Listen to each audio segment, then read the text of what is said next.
श्री योग वासिष्ठ महारामायण उत्पत्ति प्रकरण 54वां सर्ग। मरण विचारण वर्णनाम। इस सर्ग में सभी पदार्थों की मर्यादा, मरने का क्रम, गुण कर्म स्वभाव से पदार्थों का भोग तथा आयु परिणाम आदि का विवेचन किया गया है। माता सरस्वती बोली कि हे लीले, जो तत्वज्ञानी योग अभ्यास रूपी धर्म में अवलंबित हैं, वे ही सूक्ष्म देह से जाने योग्य दूसरे लोकों में जा सकते हैं, अन्य लोग नहीं। एक तो तत्वज्ञानी हो, दूसरा योगाभ्यास में लगा हुआ हो। अगर तत्वज्ञानी होगा और योगाभ्यास में नहीं लगा हुआ है तो उसकी भी वो कलाएं विकसित नहीं होती, और खाली योगाभ्यास में लगा रहे तो थोड़ा बहुत गति कर सकता है, लेकिन अबाधित गति नहीं होती, क्योंकि उसकी जो भेद दृष्टि है वह उसकी गति को अवरुद्ध कर देती है। अबाधित गति किसकी? जो जानता है कि सब कल्पित है तो आराम से चले जा रहा है, नहीं तो आग दिखाई देगी तो रुक जाएगा। जिसको लगता है कि आग काल्पनिक हो, घुस गया अंदर, वो काल्पनिक ही होती है। लेकिन काल्पनिक किसको लगती है? जो तत्वज्ञानी होता है। सच्चा किसको लगता है? जिसने कभी तत्व का विचार नहीं किया, तत्व में समाहित नहीं हुआ।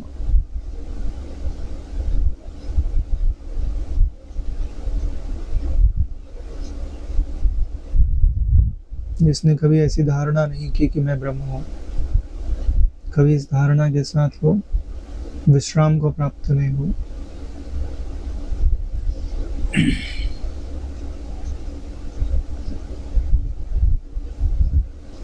जब शांत बैठते हैं और आपको लगता है कि मुझे ब्रह्माकार वृत्ति बनाना चाहिए, तो उसके लिए क्या उपाय होता है कि शांत बैठ गए,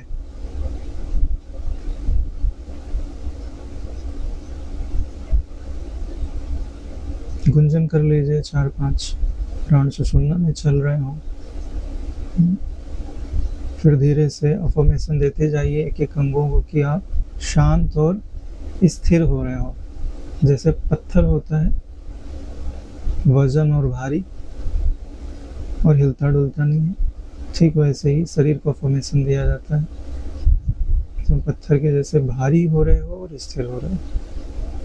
भारी क्यों कहा जा रहा है? स्थिरता के लिए। तो शरीर धीरे धीरे स्थिर हो जाता है। फिर अपनी चेतना को शरीर से बाहर निकाल देते हैं विजुअलाइजेशन के द्वारा, कि जैसे मैं पाँव को देख रहा हूँ, हाथ को देख रहा हूँ, वैसे ही मैं सिर को देख रहा हूँ। धीरे धीरे इस चेतना को ऊपर उठाते जाते हैं।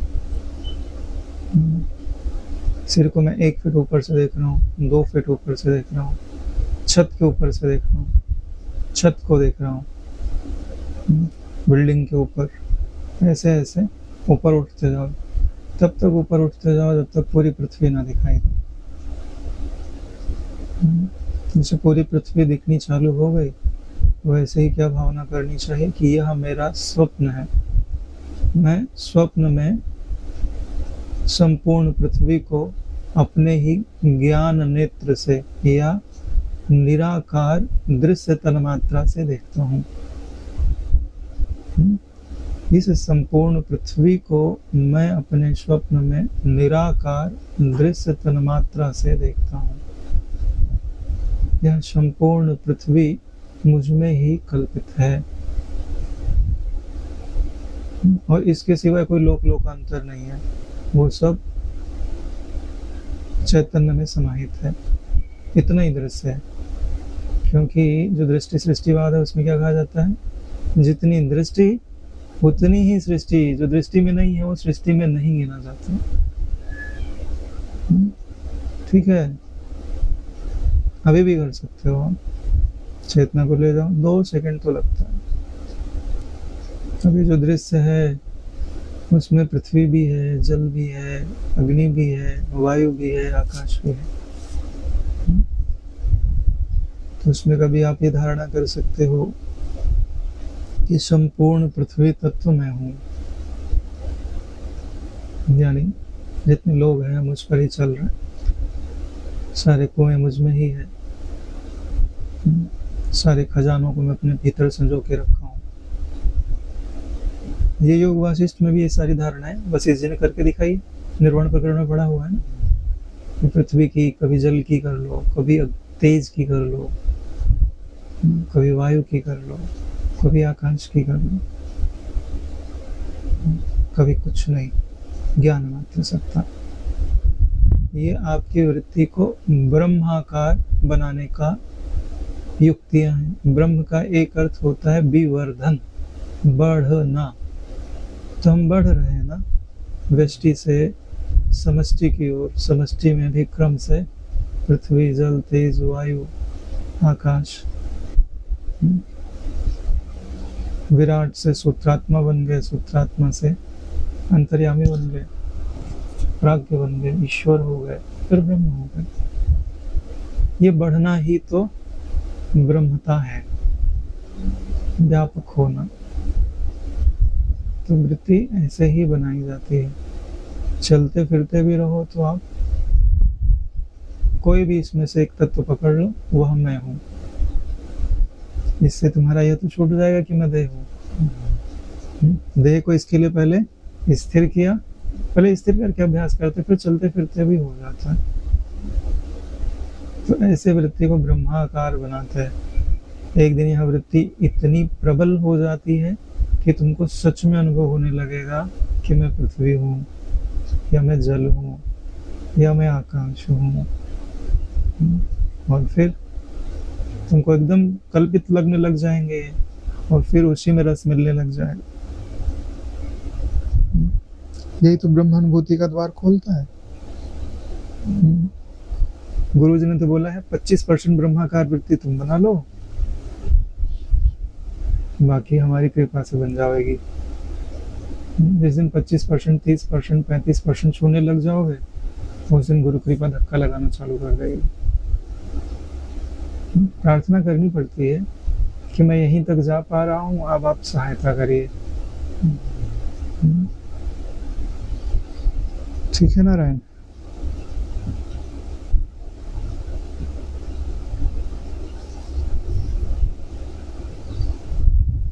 तो यहाँ बात चल रही है कि वे जो तत्वज्ञानी हैं, जो योगाभ्यास करते हैं, हम तो अभी तत्वज्ञानी होने में ही लगे हैं। योगाभ्यास की बात की रही, लेकिन फिर भी ज्ञान को पचाने के लिए थोड़ा बहुत योगाभ्यास तो आदमी करता ही है। जैसे आप प्राणायाम करते हो, यो भी तो योग का अंग है। आसन करते हो, वो भी योग का अंग है। ध्यान करते हो, वो भी योग का अंग है। पतंजलि योग, आसन, प्राणायाम, प्रत्याहार, धारणा, ध्यान, समाधि। तो योग का कुछ अंग तो सम्मिलित ही रहता है। अगर वो सम्मिलित ना रहे तो मल और विक्षेप कैसे मिटेंगे? हालांकि विक्षेप मिटाने के लिए योग कहा जाता है और मल मिटाने के लिए उपासना कही जाती है। न योग न उपासना ब्रह्म की प्राप्ति का स्वतंत्र साधन नहीं होता। ज्ञान भी स्वतंत्र साधन नहीं है। ज्ञान अंतःकरण शुद्ध नहीं करता। ज्ञान तुम्हारी इच्छाएं थोड़ी मिटाएगा। ज्ञान जो है उसको ऐसा बताता है, तुम में इच्छाएं हैं बताता है, तुम इन इच्छाओं से तुमको दुख है ये बताता है, हटाता नहीं है। साधन करना पड़ेगा ना। जो गंदगी कर्म से आई है वो गंदगी कर्म से ही जाती है। जो गंदगी दुष्ट इच्छा से आई है वो गंदगी सत इच्छा से ही जाती है। पुण्य आदि के प्रभाव से आतिवाहिक हिरण्यगर्भ आदि का देह मिल जाता है, तो वह पुनः इस मिथ्या युक्त आदि भौतिक स्थूलता को नहीं प्राप्त होता, क्योंकि यह मिथ्या सत्य कब हो सकता है और तुम्हारा प्रतिबिंब आतप कब हो सकता है।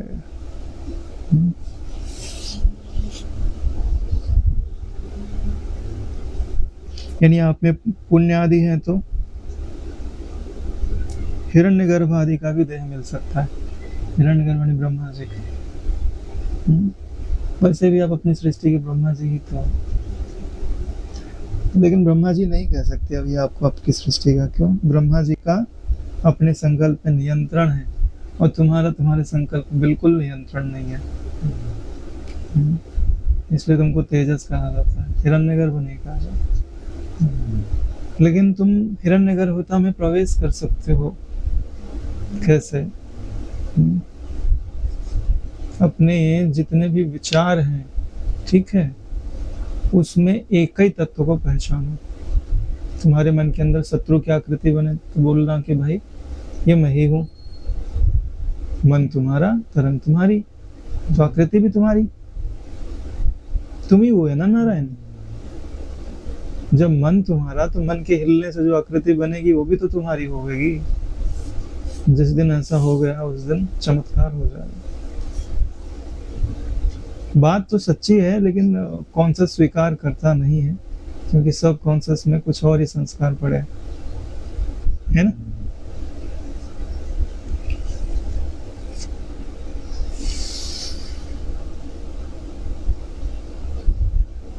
किंतु लीला न तो तत्व ज्ञानिनी थी और न योगाभ्यास में आश्रित, इसलिए वह मात्र अपने पति के समीप ही पहुंच पाई। इससे पुनः उसे आदि भौतिक देह प्राप्त हुई। दूसरी लीला की बात की जा रही। प्रबुद्ध लीला बोली, हे अंबिके, यह लीला अपने पति राजा पद्म के समीप चली गई और बोली कि आप अपने नेत्रों से देखिए, यह मेरे पति प्राणों का त्याग करने वाले हैं। इस क्षण मुझे क्या करना चाहिए? देह आदि भाव पदार्थों के भावों में, अभावों में पहले नियम कैसे आया और फिर जन्म मृत्यु आदि से सूचित अनियम कैसे आ गया? भाई ये देह है, इनका होनापना कैसे हुआ? फिर देह के अभाव का होनापना कैसे हुआ? एक नियम है और दूसरा नियम का विपरीत है। देह का होने पने का उल्टा है देह का अभाव होना। तो ये कैसे आया? यानी जन्म कैसे होता है और मृत्यु कैसे होती है? यही प्रश्न है। यदि कहें कि अनियम ही है, सो भी नहीं, क्योंकि पदार्थों में स्वभाव की सिद्धि किस प्रकार हुई? घट आदि पदार्थों में सत्ता कैसे हुई? अग्नि में ताप, धरती में कठोरता कैसे आई? हिम आदि में ठंडक कैसे? काल, आकाश आदि की सत्ता किस तरह की है? एवं सत्व, रज, तम आदि पदार्थों का संग्रह एवं शक्ति के भ्रांति में रजत आदि के त्याग एवं धरती आदि में स्थूल बुद्धि, मन आदि इंद्रियों में सूक्ष्म बुद्धि क्यों हुई है? यानी ये पांच भूत क्यों उपजे है, कैसे उपजे है, और इनके जो गुण है वो कैसे विद्यमान है, और बाहर के जो पदार्थ हैं वो स्थूल क्यों लगते हैं, भीतर के जो पदार्थ हैं वो सूक्ष्म क्यों लगते हैं?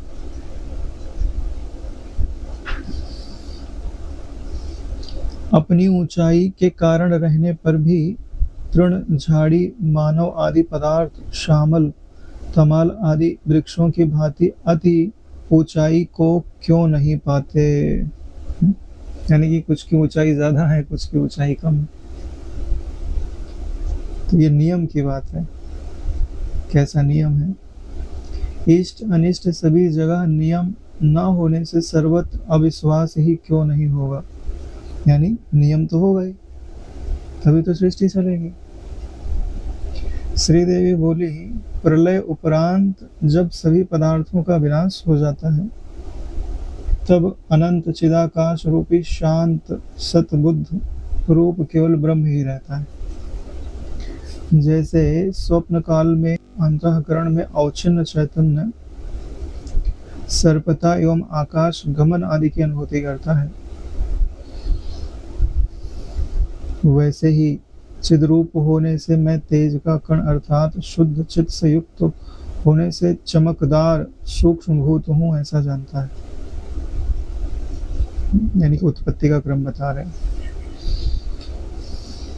जिसे सपना होता है तो अंतःकरण में आया वो चैतन्य है, वो अपने आप को सर्प के रूप में भी देख सकता है और ऐसा भी देख सकता है कि मैं आकाश में घूम रहा हूँ, और वही चिद्रूप होने के कारण, ज्ञान रूप होने के कारण मैं तेज का कण हूँ, ऐसा भी वो अपने आप को जानता है। यानी सबको प्रकाशता हूँ, स्वयं प्रकाश हूँ। इसके लिए अपन ध्यान करते हैं तो स्टेज के एक कण का ध्यान करते हैं, क्योंकि उसके अंदर भी तो स्वयं प्रकाशता है। दीप्ति का कण रूपी वह ब्रह्म स्वयं में स्थूलता पाता है। जैसे अग्नि का एक छोटा सा कण हो, कैसा प्रज्वलित रहता है, चारों तरफ प्रकाश बिखेरता है। और उसी के अंदर अगर सृष्टि की कल्पना कर ली जाए तो वह सृष्टि उसमें स्थूल रूप हो जाएगी। अर्थात अपनी दृश्य काल्पनिक स्थूलता की प्राप्ति करता है। वही स्थूल यह दृश्य ब्रह्मांड ब्रह्म कहा गया है या ब्रह्मांड कहा गया है, जो कि मिथ्या होता हुआ भी सत्य सा भाषित होता है। ये सारा ब्रह्मांड कैसा है? बोले मिथ्या, बदल रहा है ना हर पल। जैसे मुट्ठी में रेत नहीं ठहरती, ऐसे यहाँ आपकी मुट्ठी में कुछ भी नहीं ठहरेगा। सुखदायक से सुखदायक परिस्थितियां या दुखदायक से दुखदायक बीतेंगी जरूर है। जो अबीत है वो इनका प्रकाशक है, पकड़ लो उसको। स्थित्वा श्याम अंत काले अपि ब्रह्म निर्वाण मृच्छति। इसमें कोई मरने के अंतिम क्षण में भी स्थित हो जाए। ऐसा जरूरी नहीं है कि तुमको 10 साल पहले ज्ञान होना चाहिए, 1 साल पहले, 1 महीने पहले ज्ञान होना चाहिए। अगले क्षण मृत्यु है, उसके पहले वाले क्षण में अगर ब्रह्म में स्थित हो गया और उसको ब्रह्म मुक्ति मिल जाती है। ब्रह्म निर्वाण मृच्छते, यानी वो ब्रह्मा हो गया, वो विष्णु हो गया, वो शिव हो गया। भाई कोई एक ही पद को पा सकता है ना। जो ब्रह्म हो गया वो सर्वपद को प्राप्त कर लेता है, सर्वपद से अतीत भी होता है।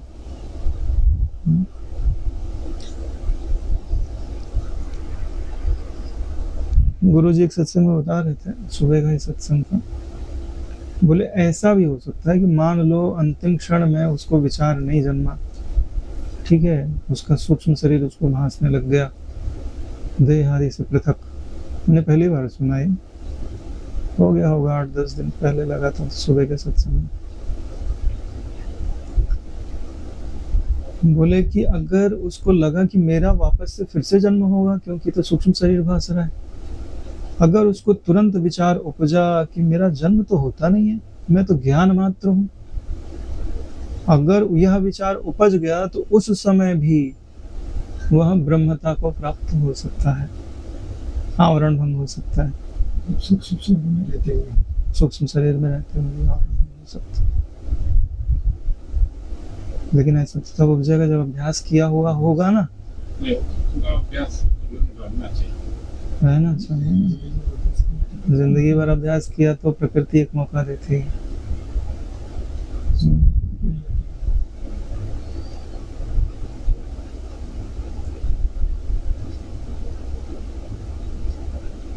इसके लिए ब्रह्म ज्ञान जो सुनते हैं, विचार करते हैं, विचार करते हुए वैसे वैसे शांत होते हैं, उनके लिए बहुत चांस रहता है जी। जैसे हम अभी सोचते हैं, सब करते हैं, शरीर छूटने के बाद भी वो सोचते हैं, चिंतन कर सकते हैं।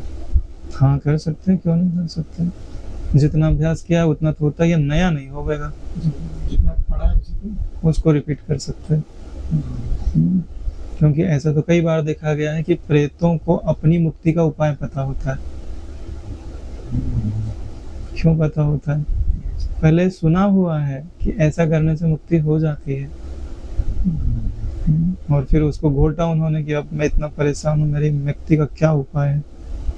इसीलिए तो हम बोलते हैं कि कुछ श्लोक आपको घोट के रख लेने चाहिए। जैसे अष्टावक्र गीता का 1-2 अध्याय, एक ही अध्याय रट लो कम से कम, रोज दोहरावनी करो, ठीक है। कभी उसके अर्थ नहीं, कभी श्लोक की दोहरावनी। भगवत गीता के कुछ 8-10 श्लोक सरल सरल जो अच्छे लगते हो, कभी अर्थ कभी श्लोक। देखो ज्ञान होवे चाहे ना होवे, ठीक है, तुम अपना प्रयास करते रहो। हाथ में हाथ धरने से क्या होता है? अनात्माकार वृत्ति जिस जाएगी और हम हार जाएंगे।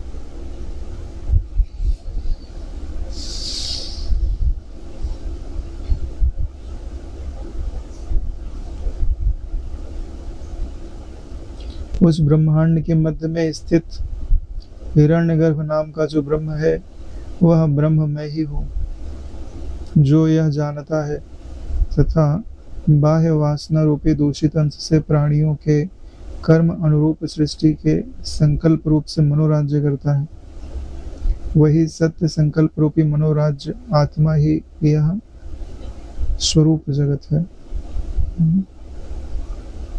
ब्रह्मांड के मध्य में कौन स्थित है? बोले ब्रह्मा जी है, वो ब्रह्म ही, क्योंकि उन्हें ब्रह्म तत्व का ज्ञान है। उनका निश्चय क्या है कि वह ब्रह्म मैं ही हूँ। लेकिन बाह्य वासना रूपी दूषित अंश से प्राणियों के कर्म अनुरूप सृष्टि के लिए वो संकल्प करते हैं।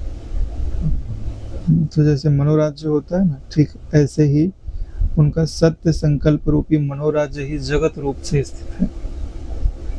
यानी ये सब ब्रह्मा जी का मनोराज्य है। तो नारायण जिसका मनोराज्य होता है वो वही होता है। तो ये सब ब्रह्मा जी ही तो हुए।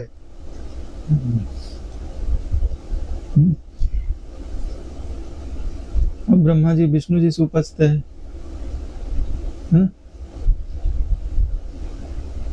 एक बात बतानी थी तुमको। ये कुंडलिनी हो गया ना, इसका एक चीज मेरे को बहुत बढ़िया जमा, क्योंकि ये जो क्या बोलते हैं कि विष्णु भगवान की नाभि से कमल निकलता है और कमल के ऊपर ब्रह्मा जी जाके बैठ जाते हैं, उनसे सृष्टि होती है। इसका तात्विक अर्थ समझते हो? भगवान विष्णु जो है वो क्या है? व्याप्त तत्व, ठीक है?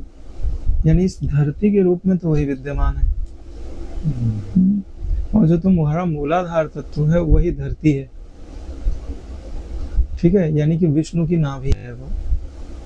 वहीं से यह जो तुम्हारी सुषुम्ना निकली हुई है वही कमल की नाल है। और बढ़ते बढ़ते कहाँ तक गई है? आज्ञा चक्र तक। और वहीं पर वो कमल का फूल खिला हुआ है। उसके ऊपर ही मन बैठता है और वही कल्पना करता है। तो उसकी कल्पना का नाम ही जगत होता है, ठीक है? अब काम क्या करे कि उल्टा चले और ये मन को समेटे और विष्णु तत्व में वापस लौटता चला आए, तो जा करके नाभि में मिट जाए तो बोध हो जावे, यानी अपने कारण में लीन हो जावे। दो जगह मुक्ति होती है, या तो पूरी ऊर्जा उठा के मूलाधार में ले जाके चले आओ तो भी तुम मुक्त हो जाओगे। कोई चक्र ऊपर का बचना नहीं चाहिए। लेकिन ऐसा तभी हो सकता है जब तुम्हारा सहस्रार जाग जाए और सहस्रार पूरी ऊर्जा ब्रह्मांड के लेते हुए। बात वही है, चाहे नीचे वाला ऊपर चला जाए चाहे ऊपर वाला नीचे आ जाए, बात एक ही कही जाती है। दोनों की फ्रीक्वेंसी एक हो जाती है। तो इससे भी यह बात समझी जाती है। तो इससे समझ में आता है तुम ब्रह्मा हो, तुम ही कमल के पुष्प पे बैठे हुए हो। और चतुर्मुख का मतलब मन बुद्धि चित्त अहंकार, चार मुख हो गए और उन्हीं से तुम सृष्टि को देख रहे हो। चार मुख के बदले एक मुख करो, संवित मात्र, फिर एक भी मुख मत छोड़ो, चैतन्य में हो जाओ।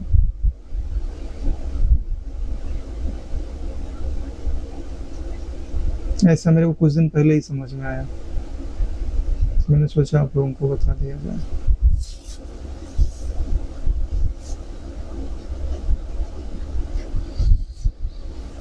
उस प्रथम सृष्टि में संकल्प रूपी वृत्तियां जहां पर जैसी विकसित हुई, वे वहां पर वैसी ही आज भी जैसी की तैसी अचल अवस्थित है, क्योंकि वो सत्य संकल्प से हैं। जैसे अग्नि जलाएगी, पानी ठंडा करेगा, प्यास हो जाएगा। जैसे चित्त का स्फुरण होता है वैसे ही स्वयं चैतन्य भी स्फुरित होता है, क्योंकि आत्म चैतन्य का यह लक्षण है कि वह पवित्र उपाधि में बिंबित होता है। यानी उपाधि उसके लिए दर्पण का कार्य करती है। आत्म चैतन्य का ही लक्षण है उपाधि में प्रतिबिंबित होना। उपाधि क्या है? आपका अंतःकरणित उपाधि है। अंतःकरण के घेरे में जो चैतन्य आ जाएगा उसी को उपहित चैतन्य कहा जाता है।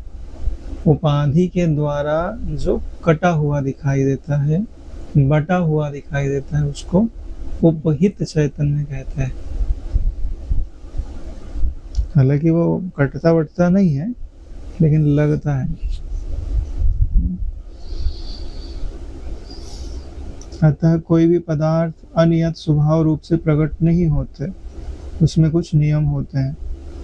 जैसे सुवर्ण कवच एवं कुंडल के रूप में स्थित होता है, वैसे ही सभी वस्तुएं परमात्मा में स्थित होती हैं, उनसे रिक्त नहीं होती। संसार की कोई भी वस्तु उस विश्व रूप ब्रह्म से पृथक नहीं है। सर्ग आरंभ में जो जिस स्वभाव में प्रकट होता है, आज भी वह उसी स्वभाव में स्थित है।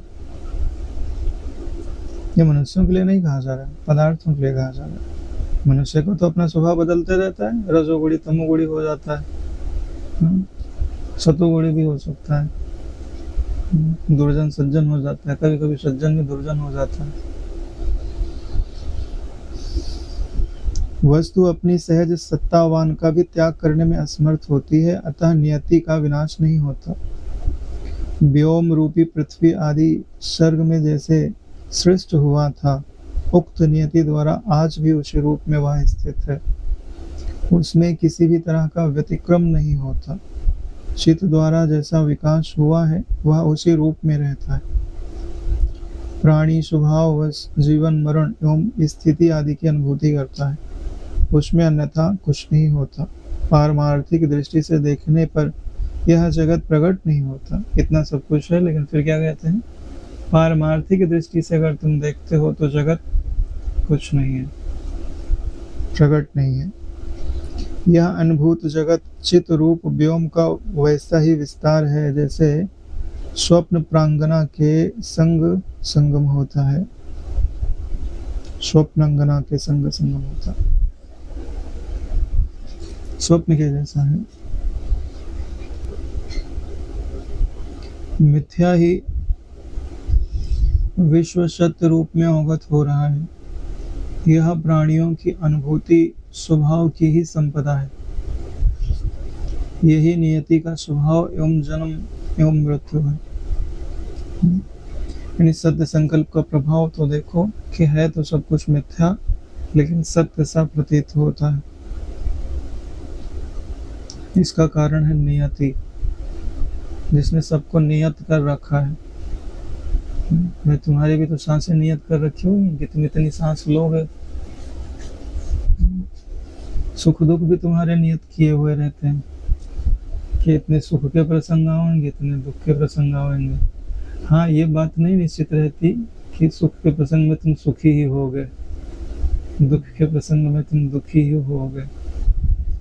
प्रकृति सिर्फ परिस्थिति खड़ी करती है, सुखी दुखी होना तुम्हारे हाथ में रहता है।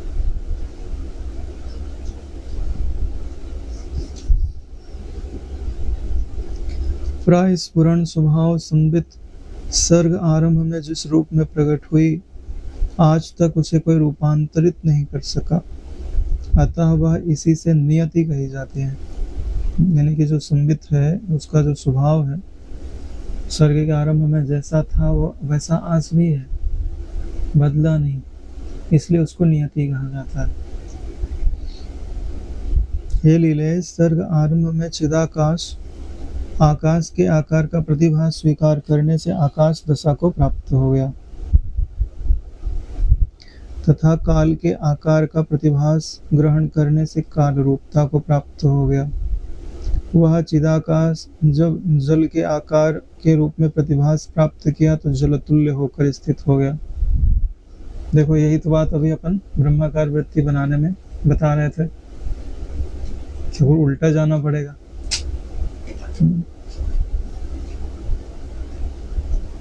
जैसे ब्रह्म जो है जल के आकार का प्रतिभास धारण करके जल रूप हो गया, वैसे ही आप जलाकार हो जाओ पहले।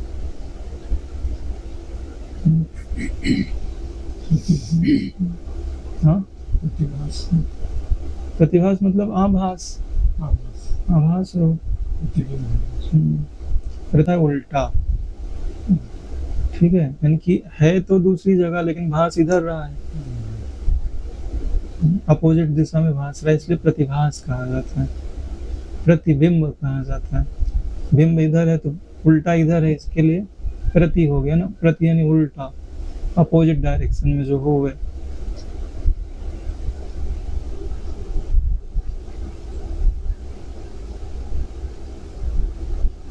जैसे स्वप्न में पुरुष स्वयं को तड़ाग आदि रूप से जलाकार सदृश देखता है, स्वप्न में चिदाकाश उन वस्तुओं का रूप धारण कर भाषित होते हुए अपने शुद्ध स्वरूप से कभी भी च्युत नहीं होता। ये बड़ी चीज है। यह चित्त के चमत्कार के चातुर्य से होता है, क्योंकि असत भी सत तुल्य भाषित होता है। यही चित्त का चमत्कार है कि असत भी सत के तुल्य हो गया है। सारी वस्तुएं तो तुमको लगती है कहाँ है नारायण, ठीक है, चित्त वृत्ति में प्रतिबिंबित मात्र है। तुम्हारा चित्त शांत हो गया तो हाँ, बाजू में तुम्हारे सोई हुई प्रेमिका भी तुमको पता नहीं चलेगी, जिसके लिए तुम मरे जा रहे थे। जितना खजाना वजाना लाके उसके ऊपर ही सोए हो, सोने के बाद पता नहीं चलेगा कि खजाना है यहाँ कि नहीं है। धोखा है ये सब। बात इतनी है कि धोखे से जगने की विद्या नहीं पता है।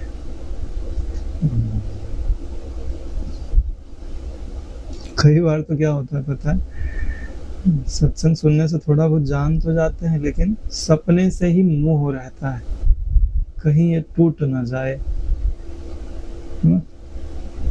जगना नहीं चाहते जानबूझ के, क्योंकि परिस्थिति अनुकूल, जब वो दुख देवे तब आदमी जगना चाहता है। राजा भरथरी थे, जब तक पिंगला ने सताया नहीं तब तक वैराग्य नहीं आया। दुख भी आया था, पहले तो दुख को हटाना चाहेगा ना, जगना थोड़ी चाहेगा वो। तो भगवान ऐसा दुख देता है ना कि हटाए हटता नहीं है। ऐसा भी दुख मिल जाता है नारायण, फिर वो हटाए हटता नहीं, उसका एक ही सोल्यूशन होता है कि तुम हट जाओ, जहाँ दुख है वहां से तुम हट जाओ, क्योंकि दुख हमेशा अहंकार को होता है, चैतन्य को थोड़ी ना होता है। जो स्वप्न देख रहा है उसको दुख नहीं है, जो स्वप्न में किरदार जिसने ले लिया ना उसको दुख होता है, क्योंकि सपने के अंदर कोई सुखी भी तो होगा। या तो सुखी पने का अभिमान कर ले या तो दुखी पने का कर लेंगे, सारे अभिमान उसी में प्रतिबिंबित है। तो बोले यार ये झंझट कौन पाले, इसका करने का इसका करने का, इसे सब छोड़ दो, कोई किरदार मतलब। आकाशत्व, वायुत्व, अग्नित्व, जलत्व, पृथ्वीत्व आदि रूप चेतन स्वयं अपने अंदर इस तरह देखता है जैसे स्वप्न काल में संकल्प ध्यान के रूप में सब कुछ दिखता है। हे लीले, अब मरणोपरांत कर्म फलों के अनुभव का जो क्रम मरण दशा में अतिशय कल्याणकारी है, उसे तुम अपने समस्त संदेहों के शांत्यार्थ सुनो। मरने के बाद क्या होता है?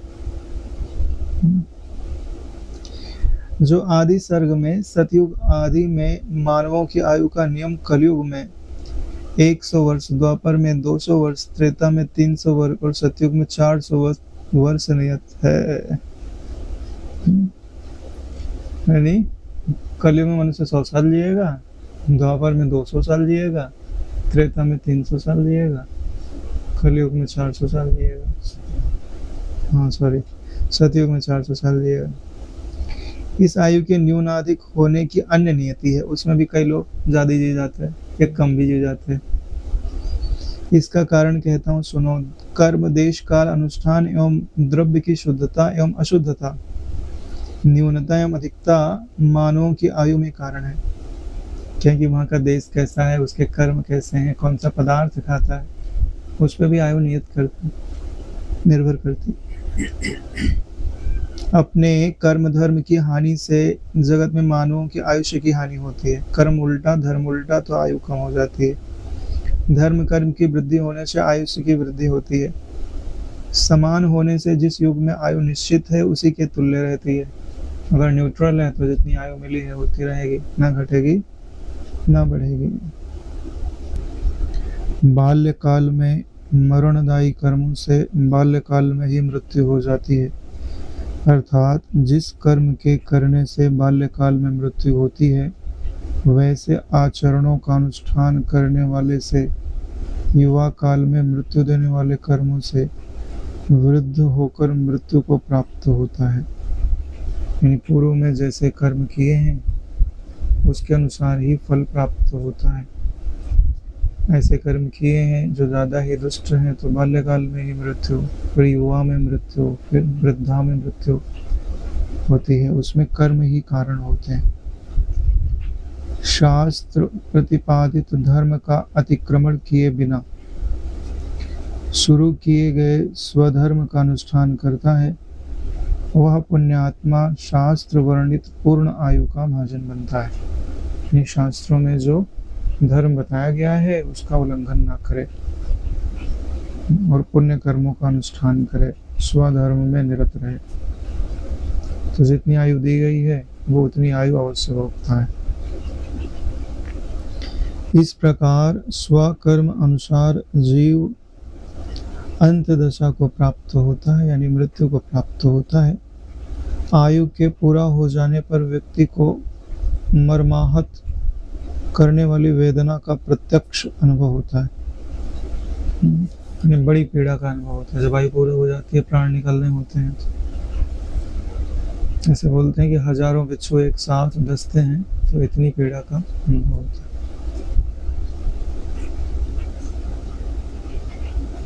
पुराण अनुसार प्राण के उत्क्रमण काल में प्राणी को सहस्रों बिच्छुओं के डंक की पीड़ा का अनुभव होता है। प्रबुद्ध लीला बोली, हे चंद्रवदने, आप अति संक्षेप में मरण का वृतांत कहें। क्या मृत्यु सुखरूप है या दुखरूप है, तथा मरणोपरांत सभी को क्या समान कष्ट होता है अथवा किसी को सुख भी होता है, और मृत्युपरांत क्या सभी की एक जैसी गति होती है? ये लीला का प्रश्न है। यानी मरने के बाद क्या सबकी एक जैसी गति होती है? मरते समय क्या दुख मिलता है? क्या एक जैसा ही मिलता है कि किसी को सुख भी प्राप्त होता है? तब श्री देवी बोली कि मरने के इच्छुक व्यक्ति 3 प्रकार के होते हैं। वे हैं मूर्ख, धारणा के अभ्यासी एवं युक्तिमान। 3 कैटेगरी कर दी गई है। एक मूर्ख है जिसे पता ही नहीं है कि उसके पास क्या संपदा है। मूर्ख किसको बोलते हैं? जिसके पास साधन ना हो और दुख भोग रहा उसको मूर्ख नहीं बोलते। उसके पास तो है ही नहीं ना बेचारे के पास। जिसके पास साधन होवे दुख मिटाने का मगर वो दुख ना मिटावे और दुखी होता रहे तो उसको मूर्ख बोलते हैं। दवाई पास में हो और पीड़ा से चिल्ला रहा हो उसको मूर्ख कहा जाता है कि हाथ में दवाई है, खा लेता तो पीड़ा मिट जाती। तो 3 प्रकार के लोगों का, एक हो गया मूर्ख, एक धारणा के अभ्यासी और तीसरा युक्तिमान, विचारवान। युक्तिमान यानी विचारवान। धारणा अभ्यासी क्रमशः युक्ति का अभ्यास करके सुखपूर्वक इस देह को त्याग कर परलोक में गमन करता है। जो धारणा अभ्यासी है उसको ज्यादा दुख नहीं है, क्योंकि धारणा के अभ्यास से वो पहले ही सूक्ष्म शरीर आदि का गमन करने में सक्षम हो जाता है। इसकी धारणा सिद्ध हो जाती है ना, वो आराम से ही अपने सूक्ष्म शरीर को इस पंचभूत के पिटारे से अलग करने में सक्षम हो जाता है, तो उसको कोई कष्ट नहीं होता। युक्तियों से युक्त अर्थात युक्तिमान योगी भी इसी तरह सुखपूर्वक शरीर को त्याग कर परलोक चला जाता है।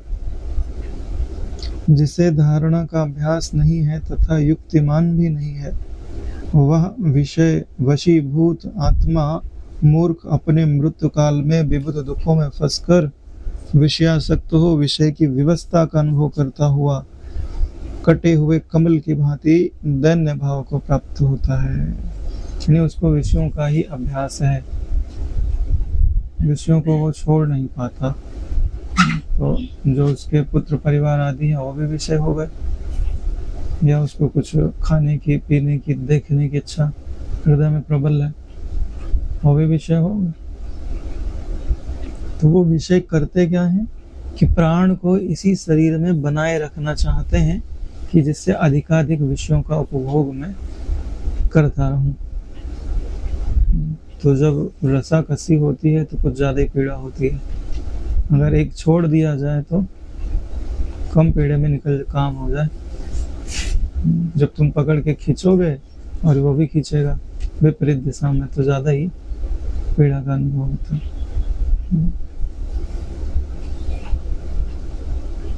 हे लीले, जिसकी बुद्धि शास्त्र द्वारा संस्कारित नहीं है।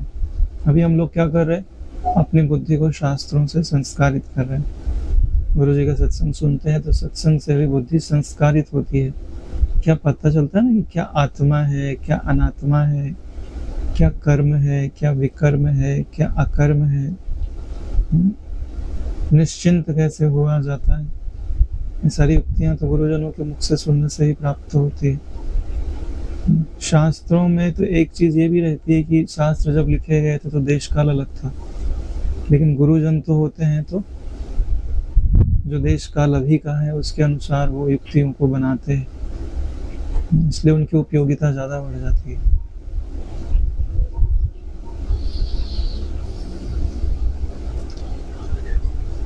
वह मरने पर अग्नि में गिरे हुए व्यक्ति के सदृश अंतर्दाह की अनुभूति करते हैं। जैसे अग्नि में जलाया जाए तो कितनी पीड़ा होती है। प्राण निकलने में जो विधि सबसे ज्यादा कष्टकारी है वो क्या है, अग्नि में जला देना।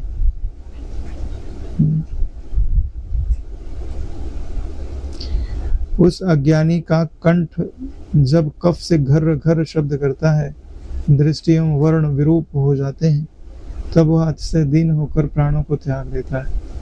यानी गला श्वास लेने के लायक नहीं रहता, आंखें देखने के लायक नहीं रहती। नारायण ने बताया क्यों जा रहा है आपको, इमेजिन करो कि ये दुख आने वाला है और उससे छूटने का उपाय करो। जरा मरण मोक्षाय माम आश्रित्य तन्ते ते ब्रह्म तद्विदु कृत्स्नम अध्यात्म कर्म चाखिलम। बोले ईश्वर क्या जरा के भय से बचा सकता है, वृद्धावस्था के भय से बचा सकता है? निश्चित रूप से बचा सकता है। मृत्यु के भय से बचा सकता है, निश्चित रूप से बचा सकता है। अगले जन्म की पीड़ा से बचा सकता है, निश्चित रूप से बचा सकता है। सपना ही तो है, जब झकझोर के जगा दिया उसी समय सारी पीड़ाएं शांत हो जाती हैं। फिर कहा जाता है कि महाप शरीर में भी पीड़ाएं आती हैं, लेकिन वो समर्थ है नारायण। जो समर्थ होता है उसको पीड़ा पीड़ा नहीं लगती। जैसे जो अपनी पीड़ा मिटाने में समर्थ हो लेकिन पीड़ा को देख रहा है, चलो रहने दो, उसको दुख नहीं है। दुख किसको है? जो विवश है नारायण। जो विवश है उसको पीड़ा है, वो तो भीतर में मुस्कुरा रहा है। एक बार नजर डाल दे तो मजा ले, पीड़ा उसके शरीर में रह जाए। वो गुदड़ी वाला बाबा नहीं थे, औरंगजेब मिलने के लिए गया, बुखार था, बोले बुखार को बोले जा जा गुदड़ी में जा। बुखार शरीर छोड़ गया, गुदड़ी के अंदर चला गया। हाँ, और गुदड़ी थर थर थर थर कांप रही है। कितनी धारणा शक्ति! ये ज्ञान का फल नहीं है, धारणा की सिद्धि का फल है ना। लेकिन ज्ञान होने पे धारणा की सिद्धि चुटकी का खेल होता है, क्योंकि कोई इच्छा नहीं है। तो जहां मन लगाया वहां लग गया। हालांकि फिर लगाने का मन भी नहीं करता। व्यापक स्वरूप में अखिलो हम सर्वो हम निश्चिंतो हम। वह परम अंधकार को प्राप्त कर प्रकाश से वंचित रहता है। दिन में ही उसके लिए तारागण दिखते हैं। उसका आकाश अतिशय तिमिराच्छन्न, उसके चारों तरफ 10 दिशाओं में मेघ संव्याप्त रहते हैं। मर्म पीड़ा से वह पीड़ित रहता है। उसकी दृष्टि चक्कर खाती रहती है। पृथ्वी उसके लिए आकाश बन जाती है और आकाश पृथ्वी बन जाता है, उल्टा दिखाई देता है।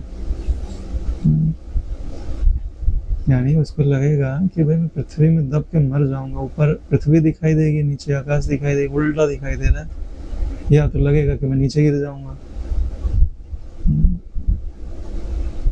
जैसे कीड़ा अंदर हो बाल्टी के अंदर, बाल्टी उल्टी कर दो।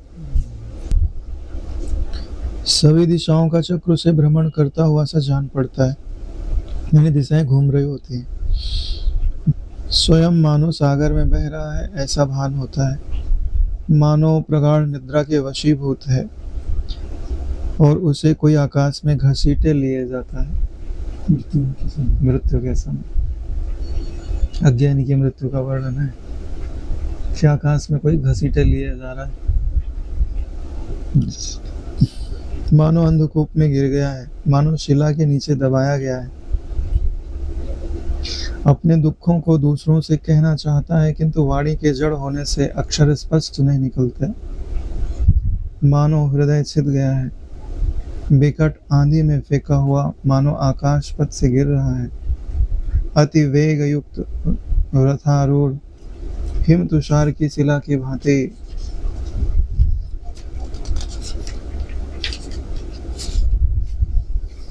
पिघल रहा है। मुझको लगता है कि मेरा शरीर पिघलते जा रहा है। ऐसा नहीं कि सबको ऐसी ही पीड़ाएं मिले, इनमें से कुछ पीड़ाएं किसी को मिलती हैं, किसी को दूसरी पीड़ाएं मिलती हैं। जगत की विविध बाधाएं मानो स्वयं को उदाहरण बनाकर सभी मित्रों को स्पर्श न करता हुआ समझ रहा है, तथा शिला यंत्र एवं वायु यंत्र में मानो दबाया गया है।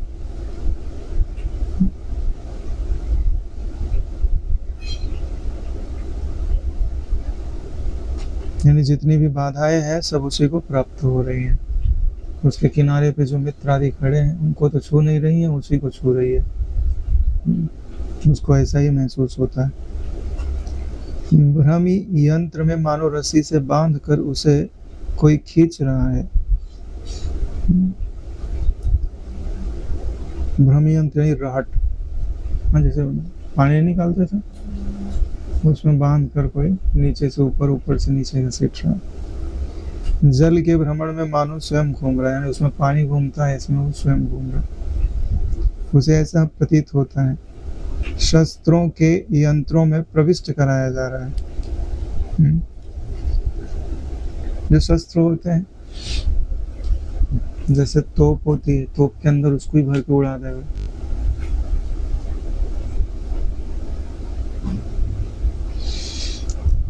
जल युक्त वायु के झोंकों में तृणवत मानो उड़ाया जाता है और जल के प्रवाह में आरूढ़ हो मानो सागर में गिरता है।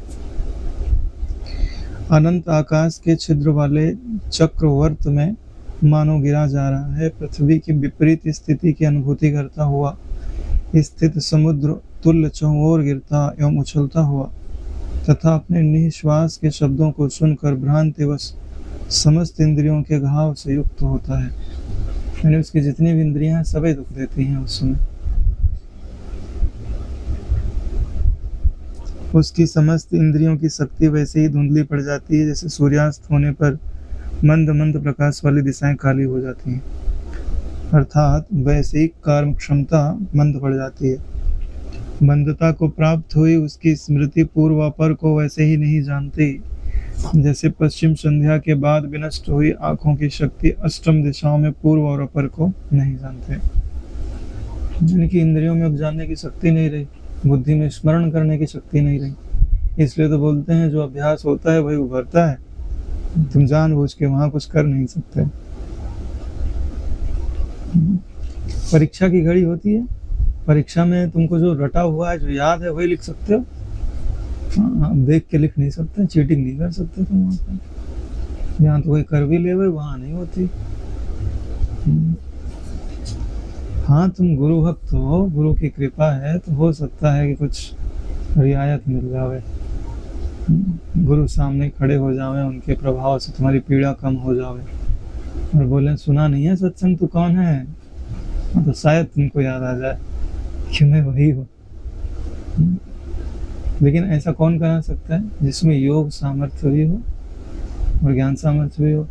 क्योंकि अगर पीड़ा नहीं हटा सका तुम्हारा, नहीं सके तुम्हारे तो तुम वैसे भी उनकी वाणी सुन नहीं पाओगे। यानी उनकी उपस्थिति तुम्हारे शरीर की, मन की पीड़ा हरने वाली होनी चाहिए।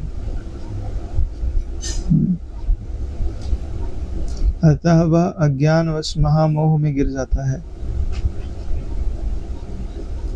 जब देह अल्प मूर्छा को प्राप्त होता है तब उसके प्राण अंग अवयवों को धारण नहीं कर सकते, तथा जब वह प्राणों को भी धारण नहीं कर सकता तब वह प्रगाढ़ मूर्छा को पा लेता है, यानी मूर्छित हो जाता है। मोह स्वरूप परिचय शून्यता, संवेदन संस्कार रूप में अवस्थित विषय वासनाएं एवं भ्रम अर्थात अन्यथा ज्ञान, ये सभी एक दूसरे से परिपुष्ट होते हैं और जीव पाषाणवत जड़ हो जाता है। यही नियम सृष्टि के प्रारंभ से यथावत गतिशील रहता है। यानी कि जब वो बेहोश हो गया तो अब दूसरा कोई ज्ञान नहीं है, जीव पत्थर के जैसा हो गया है। फिर उसके जैसे कर्म होते हैं वो आगे की वैसी ही गति नियत की जाती है। इसलिए तो कहते हैं कि नारायण अज्ञानी होना नहीं चाहिए। अज्ञानी मतलब सभी जगह पीड़ा मिलेगी। नारायण जिंदा हो तो मरते समय भी, मरने के बाद भी कभी भी पीड़ा से छुटकारा नहीं है। ठीक है, इसके लिए जीते जी कष्ट सह लेना अच्छा है, कष्ट को शाश्वत बनाना अच्छा नहीं है। अभी जो तुम साधन भजन में, ध्यान आदि करने में थोड़ा कष्ट सह लेते हो, वह कष्ट नहीं है, वह अमृत है। नारायण एक तो तुम जानबूझ के स्वीकार कर रहे हो। जानबूझ के जो स्वीकार किया जाता है वो तो हिम्मत बल बढ़ा देता है। पराधीनता में जो स्वीकार किया जाता है वो तो हिम्मत बल तोड़ देता है। इसलिए स्वीकार कर लो, तपस्या को स्वीकार कर लो, इंद्रियों के संयम को स्वीकार कर लो, मन के निग्रह को स्वीकार कर लो। वैसे भी सुख तो कुछ मिलता नहीं है, फालतू में दुर्दशा ही होती है। यही तो सत्य बात है, नहीं मिलता कोई सुख, धोखाधड़ी, लेवल कुछ और, प्रोडक्ट कुछ और है। लेकिन मार्केटिंग इतनी अच्छी की जाती है कि लोग धोखा खा जाते हैं, अच्छे अच्छे लोग धोखा खा जाते हैं। प्रबुद्ध लीला बोली, सिर हाथ चरण मल मूत्र के द्वार नाभि एवं हृदय, इन 8 अंगों से युक्त होते हुए यह देह व्रीड़ा, मूर्छा, भ्रम, व्याधि, अचेतनता को क्यों प्राप्त होता है? यानी ये सब तो रहते हैं उसमें, फिर वो अचेतन क्यों हो जाता है? तब श्रीदेवी बोली, क्रिया शक्ति प्रधान सृष्टि के रूप में वक्षमाण रीति से कर्मों का नियम बनाया है। बाल, युवा एवं जरावस्था में इतना और इस तरह का दुख मुझसे अभिन्न प्राणी को होना चाहिए। इस प्रकार अपने ही निज संकल्प से तथा चित्त से कल्पित वृक्षलता की भांति चित्त के परिणाम से युक्त दुखों को जीव उपाधि में प्रवेश करके स्वयं अनुभव करता है। इसके अतिरिक्त अन्य कोई कारण नहीं है। भाई दुख रूप उपाधि है, स्वयं तुमने स्वीकार किया है। मनुष्य बनना तुमने स्वीकार किया, भले हमने कब स्वीकार किया? मनुष्य के होने लायक कर्म करोगे, इच्छाएं करोगे तो मनुष्य ही बनोगे ना। जिसको अभी नॉनवेज खाना बहुत बढ़िया लगता है, ठीक है, तो क्या वो हमेशा मनुष्य ही बनते रहेंगे? नहीं ना नारायण, जो नॉनवेज खाने वाले प्राणी हैं उनमें उनका प्रमोशन कर दिया जाएगा, क्योंकि तुम्हारी इच्छा भी वैसी है और तुम्हारे कर्म भी वैसे हैं। अगर दोनों अलग अलग हो गए तो कुछ रियायत हो सकती है। मान लो तुम श्रेष्ठ कर्म कर रहे हो और इच्छा जो है वो थोड़ी नीची पड़ी हुई है, तो मान लो कर्म कुछ ज़्यादा ही अच्छे हो गए तो सत्संग मिल जाएगा। तो सत्संग के अनुसार तुमको यह बात समझाई जाएगी कि आपको अपनी निकृष्ट इच्छाएं छोड़ देनी चाहिए, और छोड़ दोगे तो काम हो जाएगा।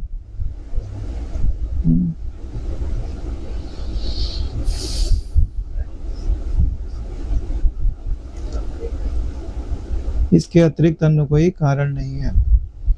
जिस क्षण नाड़ियां संतप्त पित्त आदि से परिपूर्ण होने से अपने संकोच विकास से भोजन किए हुए अन्न पान आदि के रस को विषमता से ग्रहण करती हैं, उस क्षण भोजन किए हुए अन्न पान आदि के रस को समीकरण रूप अपनी स्वयं की दशा छोड़ देता है, यानी कि भोजन पचता नहीं है तो वह विष बन जाता है। हे लीले, जिस क्षण अंतः प्रविष्ट हुई वायु बाहर न निकले तथा अंतः की वायु बाहर न जाए, उस क्षण नाड़ी के व्यापार शांत होने से, नेत्र आदि की चेष्टा बंद होने से मात्र अंतस में कुछ स्मृति शेष रहती है तथा इंद्रियजन अन्य कोई भी ज्ञान नहीं रह जाता। यानी कि भीतर में जो वायु गई है वह बाहर नहीं जा रही, वहीं पर रुक गई है। तो इससे क्या होता है, इंद्रियों का व्यापार शांत हो जाता है, नेत्रादि की चेष्टा बंद हो जाती है और भीतर में कुछ स्मृति रहती है लेकिन इंद्रियों का ज्ञान नहीं रहता।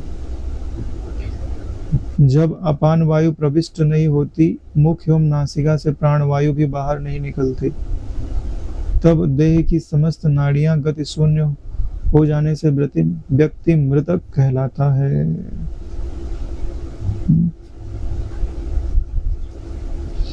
देखो, योग वासिष्ठ में जो वायु अपन लेते हैं उसको अपान कहा जाता है और जो निकालते हैं उसको प्राण कहा जाता है।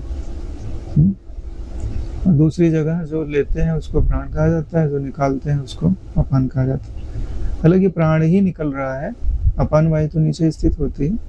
इसमें एक कारण ये हो सकता है क्योंकि जो ऊपर से नीचे खींचती है वो प्राण होता है, और जो भीतर से बाहर निकलता है, धक्का देता है, सो अपान होता है। तो यही क्रम है, चाहे कुछ भी बोले बात वही पड़ती है, चाहे प्राण अपान बोल दो चाहे अपान और प्राण बोल दो। जैसे सो हम बोला जाता है, फिर हम सा बोला जाता है। शुरुआत करने की उस पर डिपेंड करता है कि आप कब से शुरू करते हो।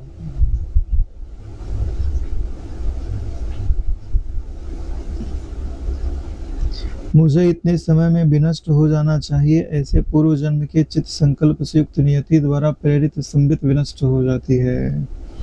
यानी जितनी आयु लेकर के आता है उतनी आयु में उसका संकल्प रहता है, इतने समय तक मेरे को रहना है या इतने श्वास पर्यंत मुझे को रहना है। उसके बाद नियति के द्वारा उसकी जो संबित होती है वो विनष्ट कर दी जाती है। इस प्रकार मैं हूँ, मुझे इस स्थल में इस तरह से जन्म लेना होगा, इस प्रकार की आदि सृष्टि में जन्मी सत्य संकल्प के संस्कार से संपन्न माया कभी विनष्ट नहीं होती। अगर ऐसा संकल्प हो गया तो जन्म लेवेगी। संबित का वेदन अर्थात स्वभाव व्यतिरेक है, अतः जन्म मरण स्वभाव संबित से पृथक नहीं है। जब तक आविधिक जीव चैतन्य युक्त रहेगा तभी तक जन्म मृत्यु से मुक्ति नहीं मिलती।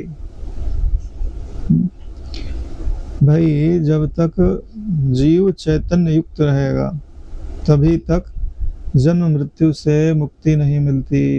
यानी जीव अलग रहेगा और चैतन्य अलग रहेगा, यानी चैतन्य में जीवत्व का योग रहेगा, तब तक मृत्यु नहीं हो, तब तक मुक्ति नहीं मिलती, जन्म मृत्यु होते रहती है। अब करो क्या कि जीवत्व को चैतन्य से अलग कर दो। बोले जीवत्व क्या है?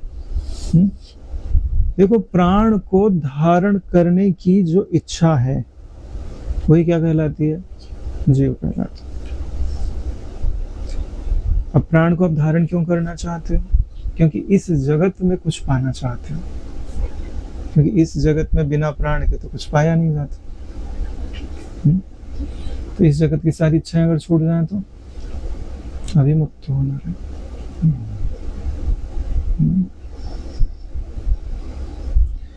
बोले हमारे पास अभी कोई इच्छा नहीं है, ठीक है, अरे भाई, तुम सचेतन मन में अभी नकार रहे हो, अवचेतन मन से पूछो कि कितनी इच्छाओं का उसने संग्रह कर रखा है। रामकृष्ण परमहंस नहीं थे, सपने में देखा उन्होंने कि हमने कुर्ता पहना है, हुक्का गुड़गुड़ा रहे हैं। हाँ? तो सचेतन मन में तो कोई इच्छा नहीं है, मगर अवचेतन मन में बहुत सारी इच्छाएं हैं, और वो कब आकर के सचेतन मन में प्रकट हो जाएंगी कोई पता नहीं है। इसके लिए सचेतन मन के साथ अवचेतन मन की इच्छाओं को भी खाली किया जाता है। यानी सचेतन मन को भी निर्वासनिक बनाया जाता है और अवचेतन मन को भी निर्वासनिक बनाया जाता है।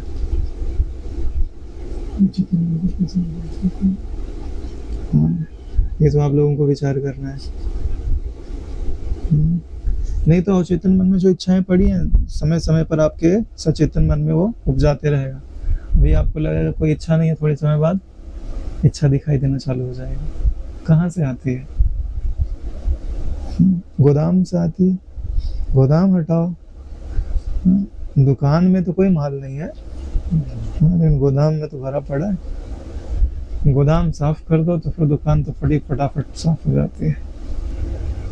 तुम्हारा जो इष्ट है ना, वो अगर तुम्हारे अवचेतन मन में प्रवेश कर जावे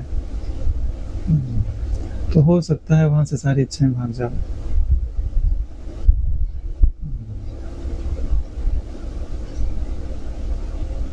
नहीं, जहां ईश्वर रहने लग जाए वहां अंधेरा नहीं रहता। ईश्वर मतलब ईश्वर की प्रीति। तो ईश्वर की प्रीति सब पे भारी है। जो ईश्वर से प्रेम करने लग गया वो पार हो जाता है नारायण। यह चेतन जागतिक प्राणी भी कभी सौम्य स्वच्छ, कभी राग द्वेष आदि से कलुषित वैसे ही हो जाता है, जैसे नदी में जल कभी आवर्त युक्त होकर मलिन और कभी स्थिर होकर स्वच्छ हो जाता है। ये जागतिक जो प्राणी हैं कभी सौम्य दिखाई देते हैं और कभी राग द्वेष से कलुषित हो जाते हैं। यानी जो बात अभी चर्चा कर रहे हैं वही बात है। एक क्षण में तो सौम्य है, अरे भाई कोई इच्छा नहीं है, बड़े सम है, और थोड़ी दूर गए नहीं कि तरंगे उठना चालू हो गई। तो तरंगे कहाँ से आती है? कहीं तो गोदाम होगा तुम्हारे पास, वहीं से तुम्हारे। हाँ, पूर्व के जो किए हुए संस्कार हैं वो कहीं ना कहीं संग्रहित है। वो हमको दिखाई नहीं दे रहे लेकिन है। चेतन सत्ता के बीच बीच में जन्म मृत्यु वैसे ही होते हैं जैसे लंबी दुर्वा आदि लताओं के बीच बीच में गांठें होती हैं। चेतन पुरुष ना तो कभी जन्मता है ना कभी मरता है। चेतन पुरुष यानी साक्षी तत्व, वही तो चेतन है। ना कभी जन्मता है ना कभी मरता है।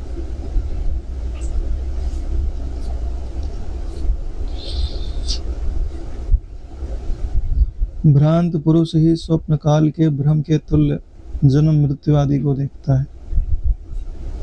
चेतन मात्र वह पुरुष कब एवं कैसे विनष्ट हो सकता है? चेतन के अन्य शरीर, प्राण, इंद्रिय, मन, बुद्धि, चित्त, अहंकार अथवा इन सभी के अधिष्ठाता देव या अविद्या, इनमें से अहम क्या हो सकता है?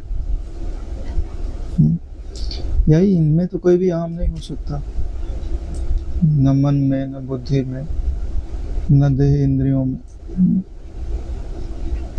अर्थात कुछ नहीं, क्योंकि व्यक्ति के समस्त व्यवहारों का निर्वहन ज्ञान से होता है। वे सभी व्यवहार इन जड़ों से नहीं हो सकते, अतः केवल चेतन ही पुरुष है, यही सिद्धांत पक्ष है। ये सारे व्यवहार तो ज्ञान से होते हैं। ज्ञान ही सबको करने वाला है और ज्ञान ही सबको भोगने वाला है, और ज्ञान ही अकर्ता है और ज्ञान ही अभोक्ता है।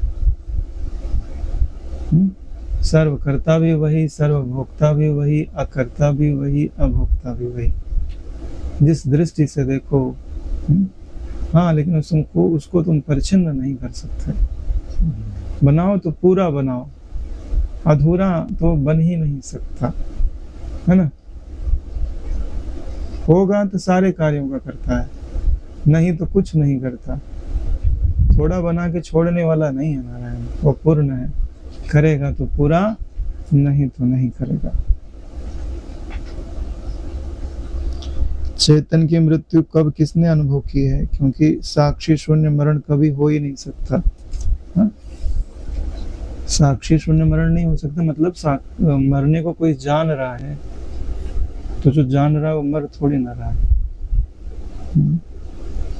उसका अनुभव करता चेतन यथावत स्थित है। श्रुति के अनुसार एक ही देव सभी देहियों में गुप्त रूप से स्थित रहता है। सब देहों में एक ही देव है। ऐसा कहा जाता है कि जो सूक्ष्म शरीर की उत्पत्ति की गई, तो सब सूक्ष्म शरीर एक जैसे ही बनाए गए, फिर उसमें संस्कारों के प्रभाव से अलगाव आ गया। जैसे कंपनी में गाड़ियां बनाई जाती हैं तो लगभग सेम ही रहती है, लेकिन है ना, बेच दी गई तो अब सेम नहीं रह सकते।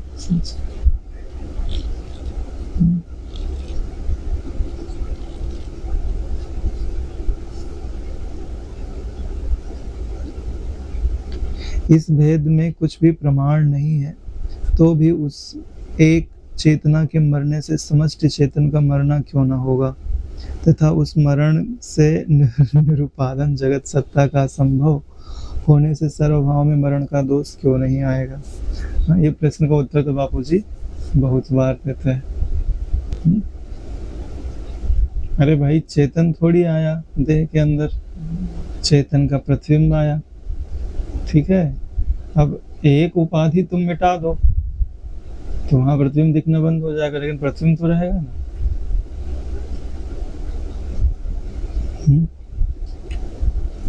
जैसे सूरज है तो सूरज का प्रतिबिंब पूरी पृथ्वी पे व्याप्त है, जहां भी थाली में पानी ले लोगे वहां सूरज दिखना चालू हो जाएगा। ठीक है, ऐसे ही चेतन तत्व है, सब देहों में वही प्रतिबिंबित हो रहा है, लेकिन देह के नष्ट होने पर वो नष्ट नहीं होता।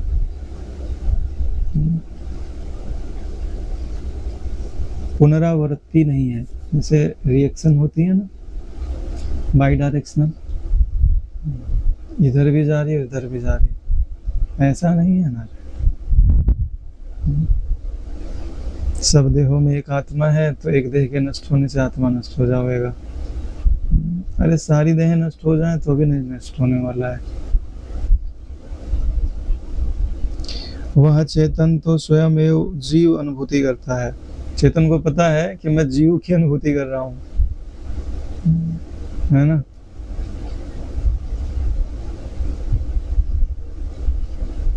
मैं तो बोल रहा हूँ मरने की तैयारी कर लो, काम हो जाएगा। नहीं, आज नहीं तो कल तो आएगी, तैयारी तो करनी पड़ेगी।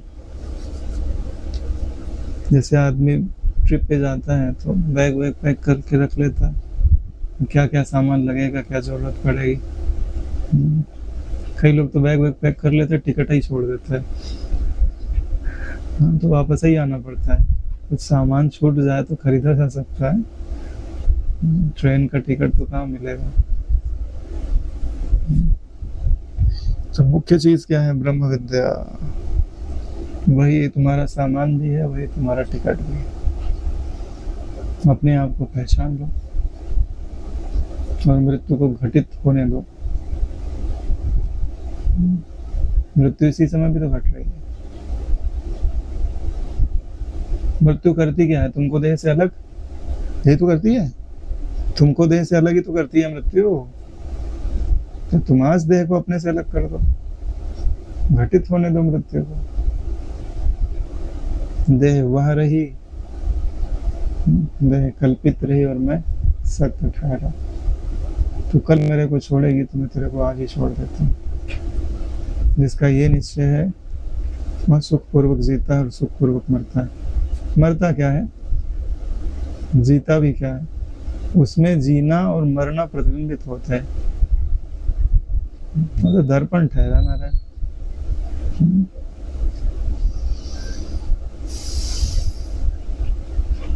वह चेतन तो स्वयं जीव अनुभूति करता है, वह तो केवल वासना मात्र की विचित्रता का नाम जीवन मृत्यु कल्पित किया गया है। वासना की विचित्रता का नाम ही जन्म है, वासना की विचित्रता का नाम ही मृत्यु है। इस तरह न कोई मृत्यु को प्राप्त होता है न जन्म लेता है, वह तो मात्र वासना के भुवन में फंसकर बारंबार लुढ़कता रहता है। यह दृश्य सतत असंभव होने के कारण विचार की दृष्टि से वासना कोई वस्तु नहीं है। ये जो दृश्य है वो सतत असंभव है, लेकिन ये बुद्धि में बैठता नहीं है नारायण, है ना, सतत असंभव है। तुम जिससे बहुत प्रेम करते थे उसको टिका के रख पाए क्या? उन परिस्थितियों को टिका के रख पाए? या तो उसका व्यवहार बदल जाएगा या तो वही बदल जाएगा। तुम्हारे अंदर की उसके प्रति प्रियता की वृत्ति बदल जाएगी, कुछ ना कुछ तो बदलेगा, क्योंकि नियम ही यही है। क्योंकि जगत क्या है? परिवर्तनशील। जैसे पानी में भंवर दिखता है ना, दिखता तो आकृति रूप में है लेकिन आकृति होती नहीं है। खास ये बात व्यक्ति को समझ में आ जाए। बोले हम समझते हैं, खाद समझते हो, ये बात समझ में आ जावे तो इच्छा रहित हो जावे ना। समझ के भी इच्छा करे तो क्या समझा उसने? बोले हमको पता है कि कोबरा है, काटता है, तो क्यों हाथ लगा रहे हो? काटेगा ना नारायण।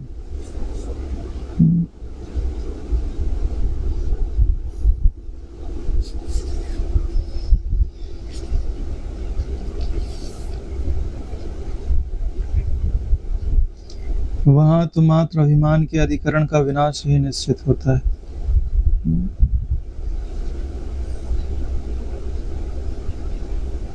अभिमान के अधिकरण का विनाश ही निश्चित होता है। अभिमान का अधिकरण क्या है? जीवत्व, उसी की तो मृत्यु होती है तत्व विचार से। अभिमान का अधिकरण ब्रह्म नहीं है नारायण।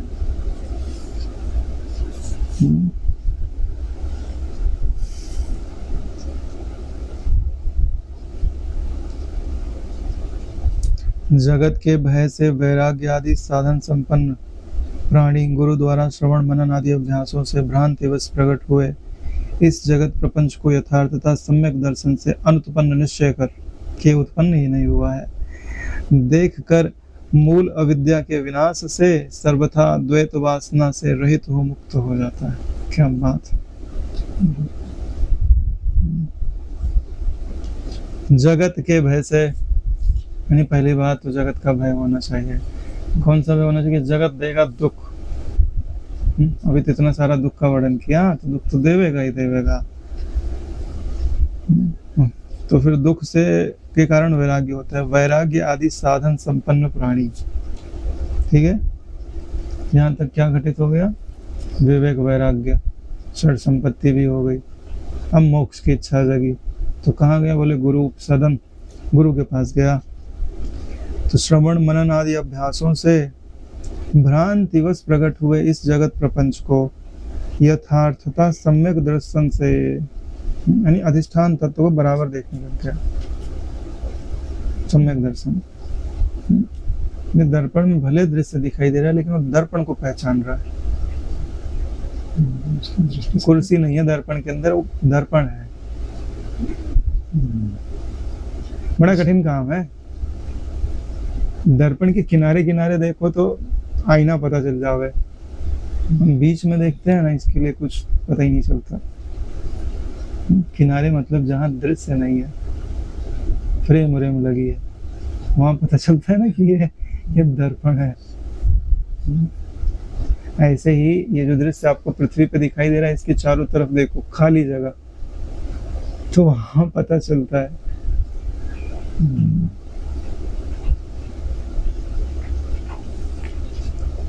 सम्यक दर्शन से अनुत्पन्न निश्चय कर एवं देख कर मूल अविद्या के विनाश से द्वैत वासना से रहित होकर मुक्त हो जाता है तथा जगत में वही मुक्त हुआ आत्मस्वरूप ही सत्य है, अन्य कुछ भी सत्य नहीं है। वही आत्मस्वरूप है और कुछ भी सत्य नहीं है। इति उत्पत्ति प्रकरणे लीला उपाख्यानो मरण विचारणाम 54 सर्गः यहीं पर विश्राम लेते हैं। ओम कायेन वाचा मनसेन्द्रियैर्वा करोमि यद्यत् सकलं परस्मै श्री सद्गुरुवे समर्पयामि। ओम सहनावतु सहनौ भुनक्तु सह वीर्यं करवावहै तेजस्विनावधीतमस्तु मा विद्विषावहै। ओम शांति शांति शांति। श्री सद्गुरुदेव भगवान की जय।